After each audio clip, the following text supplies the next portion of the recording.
this might be the last book review for another few months, or I may post one or two more, I don't know. So I thought I would make it very much a review that was off the wall and off the beaten path for me. What I wanted to do was review a book that I just picked up. Never read anything by this author, but always hear about him on the radio. Or not hear about him, but hear him on the radio. And as you can probably tell from the name of the video, it is David Sedaris. Like I said, not my usual reading material, but this particular book of essays is called When You Were Engulfed in Flames. Yeah. Okay, so I'm probably going to get some slack for this review, but whatever.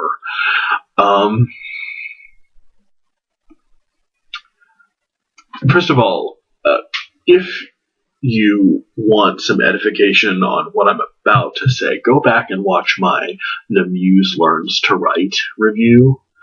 I explain in much more detail what I'm talking about in this review, at least for the first few minutes in that review, but I'll sum up the major points to where it makes enough sense. But if you want more detail, go and watch that review. When sitting down to consider the overall experience that I had when reading a writer like David Sedaris, never would I have thought that I would get to show off my knowledge of Eric Havelock or the Perry Lord thesis. See that other review. I'll spare you the details. You can go to the other review for the details. But I promise the central idea of the Perry Lord thesis and Eric Havelock's work is important. And that central idea is this. People used to saying things do so much more differently than people used to writing things, even when those two sets of things are exactly the same.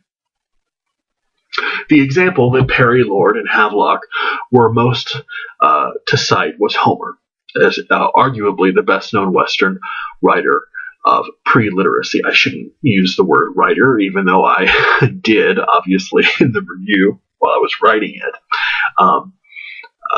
He was a rhapsode, I suppose. He did not write anything. They say that Homer communicates things in such a way that would be very different and even unnecessary in a literate society because he simply did not have this thing we call writing. Of course, the Perry Lord thesis can quickly grow to be much more technically difficult and complicated than what I've said here, but the basic idea holds, and held for me while I was reading When You Were Engulfed in Flames. When you're reading something, the way you experience it is drastically different from when you hear a raconteur tell it, especially a raconteur on the order of Homer. For about a decade or so, I've heard the occasional David Sedaris piece on NPR's This American Life with host Ira Glass, who I imagine to be every bit as painfully awkward and borderline sociopathic as David Sedaris is. I've never found Ira Glass to be funny. This might be a personal fault, I don't know. He is what Philip Roth would have become had he taken up comedy, I think, and one of the words that does not come to mind when I think of Philip Roth is comedy. David Sedaris, however, got the occasional chuckle out of me when I heard him on the show. And I appreciate a sense of humor that's off the beaten path, and his reflections on this or that. I somehow never seem to remember quite what the content of his stories are.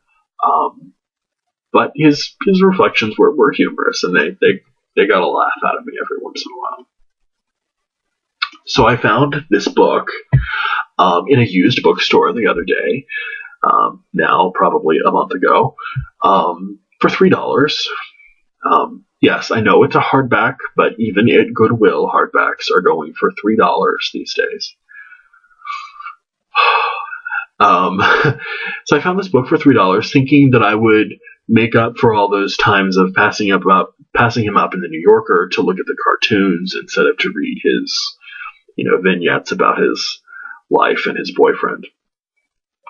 I finished the book yesterday at the writing of this review, but now it's been quite a while longer.